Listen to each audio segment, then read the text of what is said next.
Bagong umaga, bagong kaalaman. Magandang umaga mga bata. Kamusta kayo? Sana'y nasa mabuting kalagayan ng lahat. Ako nga pala si Binibining Joanna Rose Vicenteno, ang inyong guro at inyong makakasama upang maglakbay at matuto sa aralin natin ngayong araw. Handa na ba kayo? Halina't simulan na natin.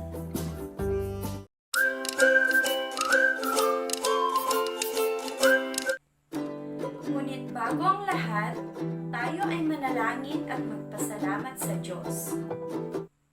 Panginoon, maraming salamat sa lahat ng mga biyayang ipinagkaloob mo sa amin. Bigyan mo po kami ng karunungan upang maunawaan at maintindihan ang aming leksyon ngayong araw. Patnubayan niyo po kaming lahat at ilayo sa kapahamakan.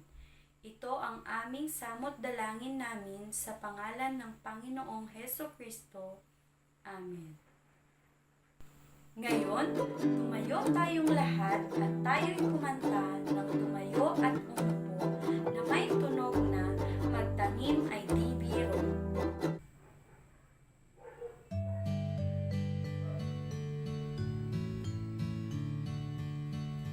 Tumayo at umupo, tumayo at umupo, ipadyak ang mga paa sa ilalim ng silya.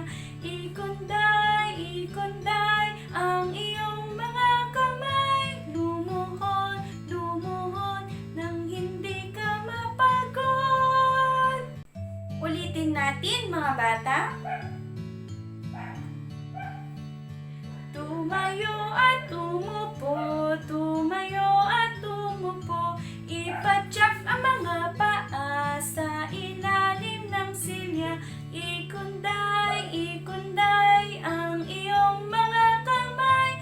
Lumuhod, lumuhod nang hindi ka mapagod. Mahusay mga bata! Nagawa niyo ba ng maayos ang mga kilos na nabanggit sa kanta habang tayo ay umaawit? Mahusay kung ganon mga bata. Ngayon, ano ang unang kilos na ating ginawa habang kumakanta? Tama, tayo ay tumayo. Ano naman ang pangalawang kilos na ating ginawa habang tayo ay kumakanta? Mahusay. Tayo ay umupo. Ano ang pangatlong kilos na ating ginawa habang kumakanta? Mahusay. Tinadyak ang mga paa. Ano ang pang-apat? Tama. Ikinunday ang mga kamay. Paano nga ulit ikunday ang ating mga kamay?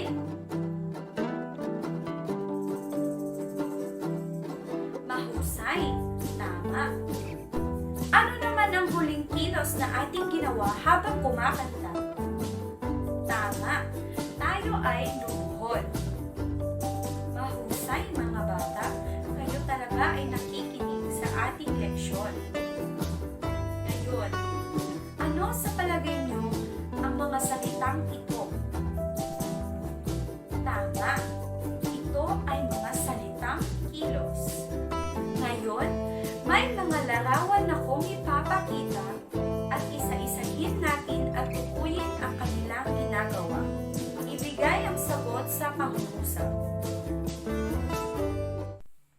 Sa unang larawan, ano ang ginagawa ng mga bata?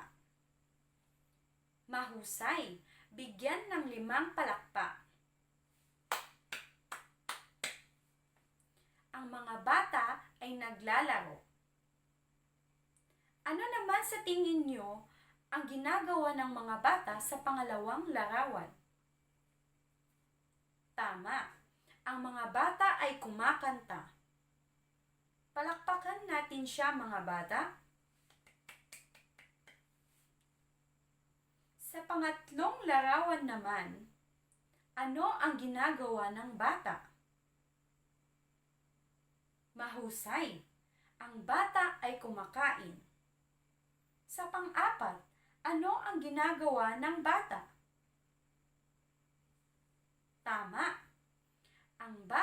ay tumatakbo. Mahusay. Ngayon, sa panghuling larawan, pagmasdan at sabihin kung ano ang ginagawa ng mga bata.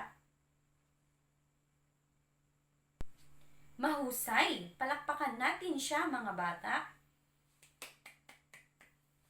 Ang mga bata ay naglalakad papuntang paaralan. Tama! Ngayon, sino-sino sa inyo ang naglalakad papuntang paaralan? Mabuti kung ganon. Bakit kailangang magpagilid o huwag maglaro sa daan? Mahusay, upang hindi masagasaan o mapahamak. Dapat kayong mag-ingat kapag kayo ay naglalakad. Ganon din kapag kayo ay sumasakay papunta o pauwi ng paaralan. At kapag kayo ay nasa paaralan o silid-aralan, ano naman ang ginagawa nyo upang makakuha ng mataas na marka o grado? Mabuti kung ganon. Una, nakikinig sa guro.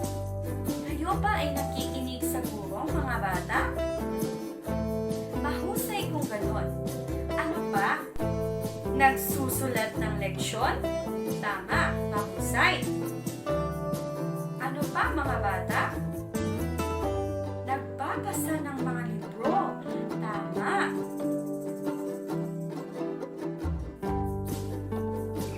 Ano pa, mga bata?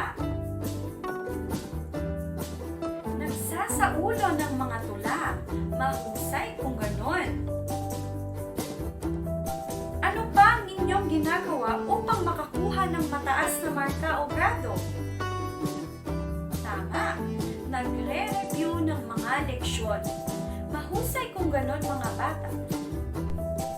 Tiyak na kayo ay makakakuha ng mataas na grado o marka sa inyong mga asignatura. Okay, basahin natin ang mga pangungusap na inyong binigay tungkol sa mga larawan. Pagkatapos, ating salungguhitan ang kanilang ginagawa.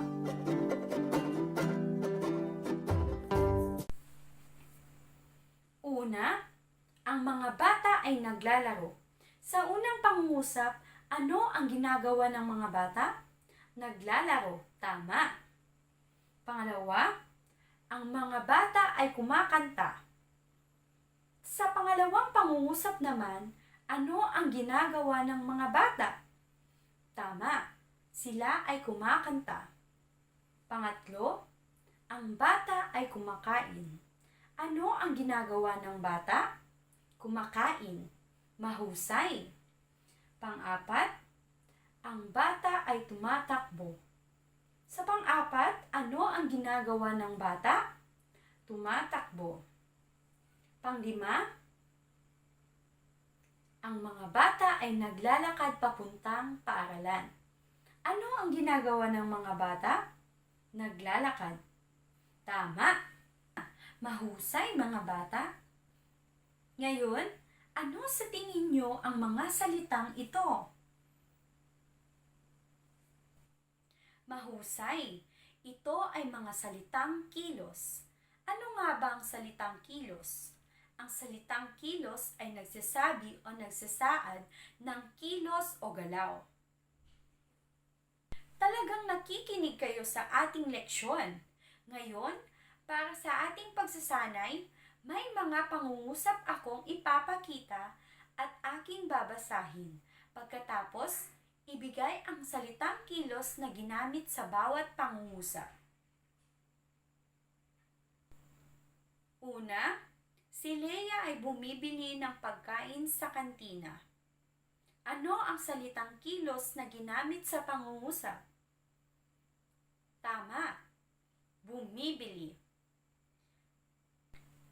Bigyan natin ng 5 bagsak, mga bata. Pangalawa, si nanay ay nagluluto ng masarap na pagkain. Ano naman ang salitang kilos na ginamit sa pangungusap? Tama, nagluluto. Bigyan natin siya ng palakpak, mga bata. Pangatlo, ang pusa ay humiga sa ilalim ng mesa. Sa pangatlong pangungusap naman, ano ang salitang kilos na ginamit dito? Mahusay, humiga. Bigyan natin siya ng malakas na 5 bagsak.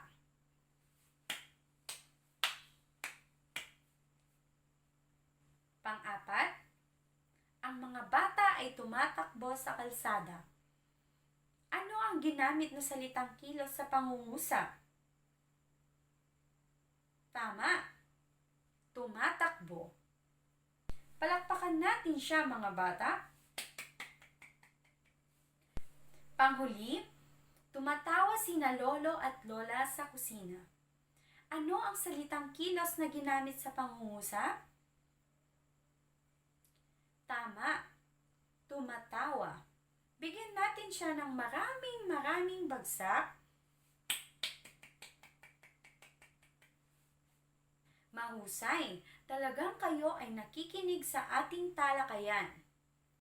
Ngayon, mga bata, inyong masasagutan ang aking itatanong dahil kayong lahat ay nakinig sa ating talakayan.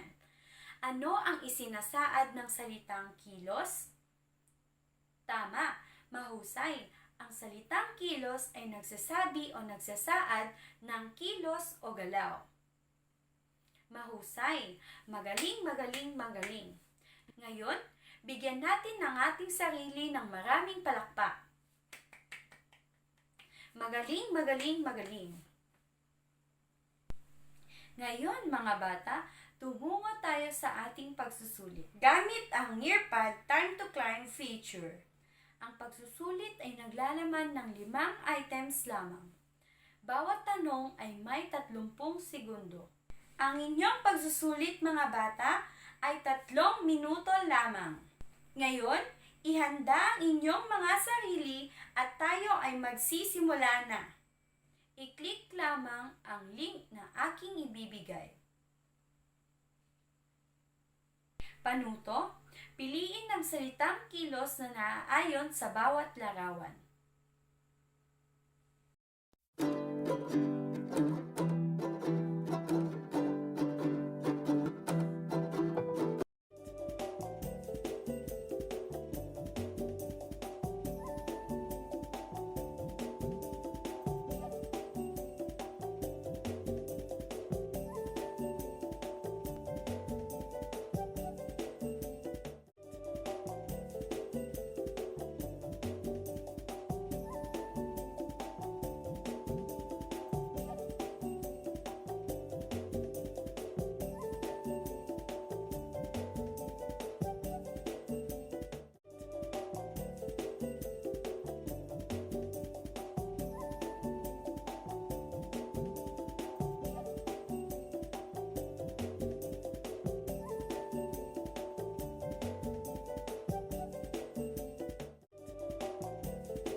Sa inyong takdang aralin, mga bata, magbigay ng 5 salitang kilos at gamitin sa pangungusap.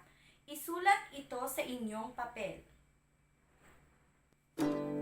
Yun lamang at maraming salamat. Hanggang sa muli, mga bata. Salamat sa pakikinig. Hanggang sa muli. Paalam!